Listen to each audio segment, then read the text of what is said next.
볼 셋째 주 공과 교육 시작하도록 하겠습니다. 가스펠 프로젝트 순서는 지금 잠시 멈췄고요. 사무엘 하 말씀 되는 데까지 좀 이어서 진행하려고 하거든요. 오늘은 사무엘하 13장 말씀을 가지고 우리 지난 시간까지 살펴봤던 그 이후의 내용들 좀 이어서 살펴보려고 합니다. 자, 우리 1번부터 한번 같이 보도록 하겠습니다. 암논과 요나답의 계획은 무엇이었나요? 그들의 계획은 어떻게 실현되나요? 사무엘하 13장은요 11장 12장 이후에 13장이 이렇게 시작합니다. 1절에서 그 후에 이 일이 있으니라 라고 합니다. 자, 그 후가 어떤 때일까요? 우리 지난 시간 함께 살펴봤던 다윗과 바스바 사이에서 낳은 아들이 죽고 그 다음에 솔로몬이 태어난 그 이후에 이 일이 있었다라고 기록하는 거죠. 한마디로 다윗의 이 죄악 범죄 이후에 있었던 일이라고 하는데요. 자, 우리 성경 한번 찾아보겠습니다. 사무엘하 12장 10절입니다. 사무엘하 12장 10절 제가 읽겠습니다. 이제 내가 나를 업신여기고 햇사람 우리아의 아내를 빼앗아 내 아내로 삼았은즉 칼이 내 집에서 영원토록 떠나지 아니하리라. 자, 칼이 내 집에서 영원토록 떠나지 아니하리라 라고 이제 나단을 통해서 말씀하십니다. 우리 7장에서는 분명 영원히 그리고 견고하게 다윗의 왕위가 세워질 것이다 라고 약속하셨는데 다윗 언약을 주셨는데 사무엘하 12장에서는 칼이 내 집에서 영원토록 떠나지 않을 거다 라고 말씀하고 계세요. 그 후에입니다. 칼이 내 집에서 떠나지 않을 거야 라고 말씀을 들은 후에 있었던 일이라는 거죠. 한마디로 죄악이 다시금 반복되는 것을 보게 되는데요. 자, 우리 암논과 요나답 그리고 다말이 그 주인공이 됩니다. 자, 성경의 시작을 보면 암논이 다윗의 아들이죠. 다윗의 아들 암논이 누구를 사랑하게 되냐? 다말입니다. 자, 다말은 역시 이 다윗의 딸입니다. 자, 다말은 이제 압살롬과 형제 관계 있죠. 둘이 남매인 거죠. 자, 암논이 다말을 사랑합니다. 자, 그것 때문에 암논이 한마디로 눈독을 들이고 있었어요. 자, 그러던 어느 날 요나답이라는 사람이 등장해요. 자, 요나답은 다윗의 형 시므아의 아들입니다. 다윗의 형의 아들. 자, 사촌 관계죠. 자, 요나답이 이 암논을 보고 말하는 거죠. 네가 어찌하여 나날이 이렇게 파리하여 가느냐. 뭔가 걱정이 있고 근심이 있고 고민이 있어 보이는 거예요. 그래서 암논이 요나답에게 말합니다. 내가 아우 압살롬의 누이 다말을 사랑합니다. 그러니까 다말을 향한 이 마음을 요나답에게 고백하게 됩니다. 그런데 요나답이 뭐라고 말하냐면 네가 누워서 아픈 척하고 있으면 아버지가 너를 보러 올 거다. 그때 아버지에게 부탁을 하라는 거예요. 뭐냐면 다말이 나에게로 와서 이제 간식을 좀 주라라고 아버지에게 부탁을 하라는 거죠.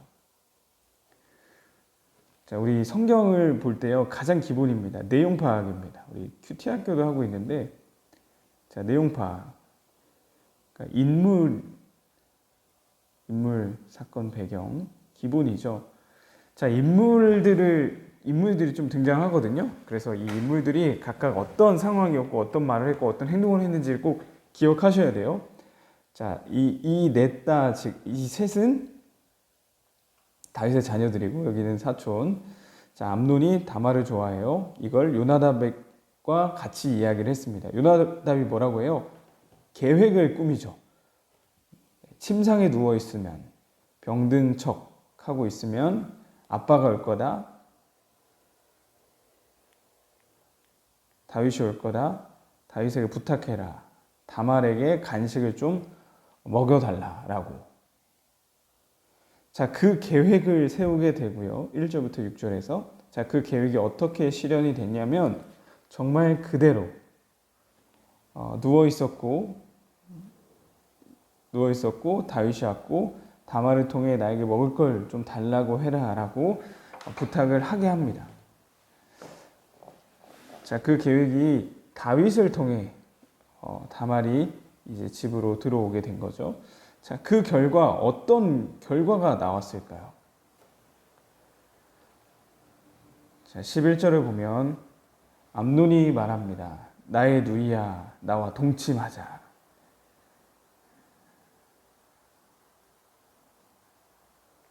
자, 여기서 이제 다말의 반응인데요. 12절, 13절을 보면 그 어리석은 행동이다. 이런 일이 이스라엘에서 마땅히 행하지 못할 어리석은 일이다 라고 하고요. 너도 이스라엘에서 어리석은 자 중에 하나가 될 거다 라고 기록하고 있습니다. 자, 여기서부터 이제 뭔가 좀 복선처럼요 말하고 있습니다. 자, 13절의 표현인데요. 너도 이스라엘에서 어리석은 자 중 하나가 되리라. 자, 그 간음을 행하게 되면 너도 이스라엘 중에서 어리석은 자가 될 거다라고 하는 거예요.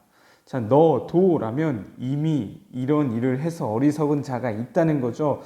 자, 누구를 의미하는 걸까요? 바로 이 앞절. 자, 그래서 우리가 이렇게 시작을 했었어요. 그 후에 이 일이 있으니라 라고 했죠. 바로 앞에 있었던 그 다윗을 의미하는 거예요. 자, 성경은 이 이야기를 다시금 반복하고 있음을 말해주고 있는 겁니다. 자, 그러나 암논이 그 말을 들었을까요? 안 들었을까요? 듣지 않았어요. 14절을 보면 암논이 힘이 더 셈으로 억지로 동침했다라고 기록하고 있습니다. 자, 암논과 요나답이 계획을 했고 그 계획이 실현되어서 이러한 결과가 나타나게 된 거죠. 자, 그 결과 어떻게 되냐면 암논이 이 억지로 그녀와 다말과 동침하게 되고요. 근데 이런 거죠. 자신의 이 욕심대로 그녀를 얻었지만 한번 취하고 난 다음에는 완전히 그의 마음이 바뀌게 돼요. 이것이 옳지 않았던 거고 내가 부끄러운 일을 했고 이 모든 감정들이 다 섞여가지고 한마디로 좀 심한 말로 이거예요. 야, 너 이제 꺼져. 이런 표현인 거예요. 자, 그게 15절부터 19절의 내용입니다. 다말이 버림받습니다. 그래서 어디로 가냐면 압살롬의 집으로. 자, 압살롬 자신의 오라버니의 집으로 가서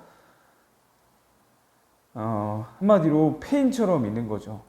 19절의 표현대로 보면 다말이 재를 자기의 머리에 덮어쓰고 그의 채색옷을 찢고 손을 머리 위에 얹고 가서 크게 울부짖으니라. 그리고 20절 그의 오라버니 압살롬이 그에게 이르되 내 오라버니 암논이 너와 함께 있었느냐 라고 하면서 마지막 다말이 그의 오라버니 압살롬의 집에 있어 처량하게 지내니라. 다말의 신세가 처량해지게 되는 그런 결과를 낳게 돼요. 자, 결국 이것 때문에 누가 분노합니까? 압살롬이 분노하고 그 뒤에 내용이죠. 다말을 죽이죠. 다말이 아니죠. 암논이죠. 암논을 죽이게 되고, 자, 이것이 이제 발단이 돼서 이제 쿠데타까지 이어지게 되는 거예요. 자, 그리고 2번입니다. 암논과 다말의 사건을 본 다윗의 반응은 어땠을까요? 자, 다윗이 아주 짧게 기록하고 있거든요. 다윗 왕이 이 모든 일을 듣고 심히 노하니라. 자, 여러분 뭔가 이상하지 않나요? 자, 그 모든 일, 한마디로 자기 자식들 사이에서 이런 일이 일어났다라고 하는데 그냥 심히 노했다 하고서 끝이 난 거예요. 왜 그랬을까요? 자, 그게 오늘 이 설교에 함께 나눌 말씀의 주제이기도 한데 지금 반복되고 있는 겁니다. 심히 노하니라가 이제 답이 되겠고요. 자, 지금 반복되고 있는 걸 보실 수 있겠죠. 자, 11장, 12장에는 어떤 일이 있었습니까? 자, 다윗이 성적인 죄를 범하죠. 밧세바를 가늠합니다. 자, 그리고 나서 또 누구를 죽입니까? 살인의 죄, 살인죄. 우리아를 죽이죠. 자, 이게 다윗이 지금 방금 있었던 일이에요. 그 후에, 그 전에 있었던 일이라는 거예요. 자, 그것이 어떻게 반복되고 있어요? 똑같이 성적인 죄가 반복됩니다. 누가 누구를요? 암논이 다말을. 자, 그리고 그 뒤에 이번에는 살펴보지 않겠지만 그 뒤에 누가 누구를 죽이죠? 살인죄가 똑같이 일어나죠. 압살롬이 암논을 죽이게 됩니다. 자, 무슨 말이냐? 하나님께서 동일한 사건을 통해서 자신을 돌아보게 하신다라는 거예요. 그래서 결국 심히 노했다고 하잖아요. 자, 심히 노하면 뭐합니까? 내가 말을 할 수 없는 거예요. 야, 어떻게 그런 일을 할 수가 있어? 라고 분노하고 당연히 죽어 마땅했지만요. 그 말을 지시하는 순간 그건 자기 자신이 죽는 게 돼버리는 겁니다. 왜냐? 똑같이 지금 반복하고 있는 거거든요. 결국 이 이야기를 통해 자기 자신을 보게 하셨다라는 거죠. 무엇과 똑같냐면요. 나단을 통해 이 부자와 거지의 비유를 드셨잖아요. 자, 그거를 통해 뭐라고 했어요? 4배나 갚아줘야 된다라고 했지만 나단이 말하죠. 그게 당신입니다. 결국 이야기를 통해 판단하고 정죄하지만 그게 결국엔 자신의 모습이었음을 지금 보여주고 있는 거예요. 자, 3번은 같이 생각해 보겠습니다. 자녀들 사이에 일어난 비참한 일을 바라보았던 다윗의 마음. 분노했지만 아무 말도 못한 다윗은 어땠을까? 정말 수만 가지 생각이 들었을 것 같아요. 자녀들 사이에서 정말 비참한 일이잖아요. 근데 내가 분노하는 것 말고는 아무것도 말해줄 수 있는 게 없어요. 자, 분노했지만 아무 말도 해줄 수 없는, 결국 나의 부끄러움과 이 부족함을 보게 된 다윗은 어떤 마음이었을까? 같이 한번 생각해 보자는 거죠. 결국 우리가 판단하고 정죄하는 것도 이러한 맥락입니다. 결국에는요, 그것을 통해 우리는 나 자신을 봐야 되는 거예요. 내가 누구를 판단하고 정죄하는 그 자신이 바로 나이기 때문이죠. 나. 자, 나눔 같이 진행해 주시고 한번 그 순간으로 이입해 보셔서 내가 다윗이 한번 돼보시면 좋을 것 같아요. 자, 4번입니다. 누군가의 모습을 통해 나를 돌아보게 된 적이 있나요? 그때 나는 어떤 마음이었나요? 자, 이것이 자연스럽게 넘어오시면 될 것 같아요. 3번에서 4번으로. 누군가의 모습을 통해 나를 돌아보게 된 적이 있나요? 자, 암논과 다말을 통해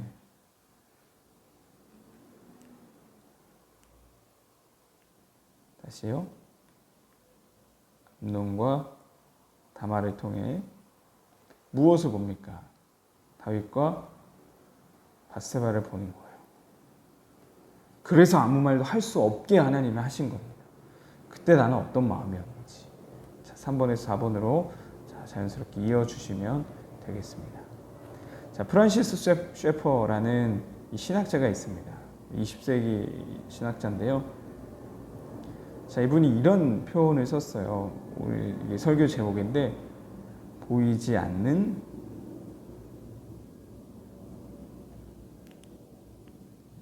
녹음기. 누구나 우리 인간은 우리 목걸이처럼 보이진 않지만 목에 녹음기를 달고 살아간다는 거죠. 다른 사람들, 누군가를 향해서 말하는 그 모든 것들이 지금 다 녹음되고 있다는 거예요. 그러면서 이제 하나님은 그 모든 걸 녹음하시고선 우리한테 들려주신다라는 겁니다. 누구나 그 녹음기를 차고 있고 하나님 그걸 가지고 나 자신을 심판하신다 말씀하시는 그 표현이어서요. 딱 지금 이 본문과 맞는 표현인 것 같아요. 화를 내야 되고 경고해야 되고 처벌해야 되고 잘 선도해야 되지만 그거를 말을 할 수 없는 거죠. 왜냐? 그 모습이 나거든요. 나. 사건을 통해 자신을 보게 하신다는 거. 그래서 우리에게 필요한 모습은 무엇인지를 우리 마지막으로 함께 살펴보려고 합니다. 로마서 1장 뒷부분을 보면요, 이방인들의 모습들이 나와요. 이방인들이 불의, 추악, 탐욕, 악의가 가득하다. 시기, 살인, 분쟁, 사기, 악독, 수근수근한 자, 비방한 자, 우매한 자, 무정한 자, 무자비한 자 말씀하고 나서요, 이 같은 일, 1장 마지막 절 32절을 보면 이 같은 일을 행하는 자는 사형에 해당한다고 하나님께서 정하시 말고도 자기들만 행할 뿐 아니라 또한 그런 일을 행하는 자들을 옳다 하느니라 라고 이방인들을 고발하는 내용이 있어요. 자, 근데 2장 1절을 가면 이렇게 시작합니다. 그러므로 남을 판단하는 사람아. 자, 이 판단하는 너희도 똑같다는 거예요. 그러니까 이거죠. 보이지 않는 녹음기, 너희들 그렇게 말하지만 너희들 모습은 어떤데? 라고 지금 말씀하시는 겁니다. 결국 우리에게 필요한 건 뭘까요? 결국에는 은혜입니다. 이 은혜 없이 계속 판단하고 정죄하다가 결국 죽음을 맞이하는 게 누구였을까요? 압살롬이에요. 분노하죠. 암논을 보며 분노합니다. 어떻게 그럴 수 있냐. 그래서 죽입니다. 압살롬의 최후는 어떻게 돼요? 사무엘하 18장 9절, 상수리 나무에 그의 머리가 걸려서 죽습니다.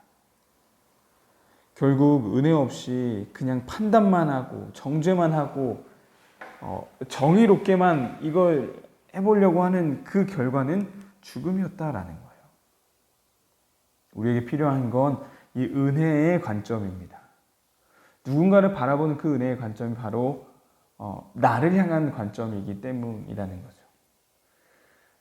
그래서 세 가지를 좀 기억하면 좋겠습니다. 오늘 이 말씀을 통해서 기억할 세 가지는요, 나를 돌아보며 깨닫는 은혜예요.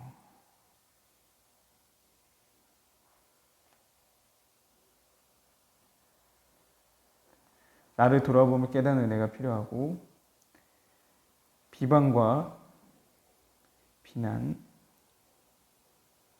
정죄를 멈추는 겸손입니다. 자, 로마서 이 1장, 2장도 같이 기억해 주시면 좋을 것 같아요. 그러므로 남을 판단하는 사람아. 똑같다는 거예요. 3번, 은혜로 보는 시선입니다. 은혜의 눈으로 보는 시선. 결국 이 시선이 나를 향한 시선이기 때문이다라는 거죠. 마지막 5번입니다. 비난과 비판의 눈으로 바라보았던 대상을 마음속에 떠올려 보세요. 그 대상을 은혜의 시선으로 바라보기를. 누군가를 향한 판단을 통해 오히려 나를 돌아보며 깨달을 수 있기를 다짐해 봅시다. 한 주간의 삶을 기억하시면서 난 누구를 비판하고 비난하고 정죄했는지 그걸 한번 떠올려 보시고 은혜의 시선으로 바라볼 수 있기를 기도하시고, 또한 그거를 통해 나를 돌아보게 하시고 나를 깨달을 수 있는 은혜 주시기를 기도하며 또 다짐하는 시간 마지막으로 또 가져주시면 되겠습니다. 결단할 수 있겠죠. 분명 친구가 됐든지 동료가 됐든지 선생님이 됐든지 우리는 항상 이 마음들을 품고 살아갑니다. 그때마다 그것을 통해, 그 상대를 통해 나를 보게 하시는 하나님을 기억하며 살아갈 수 있었으면 좋겠어요. 은혜의 눈으로 보시고 나를 깨닫는 지혜를 구하시고, 또한 이 모든 걸 비방과 비난, 정죄를 멈출 수 있는 겸손으로 무장할 수 있는 우리 모두가 되기를 소망합니다. 꿈과 교육 마치도록 하겠습니다.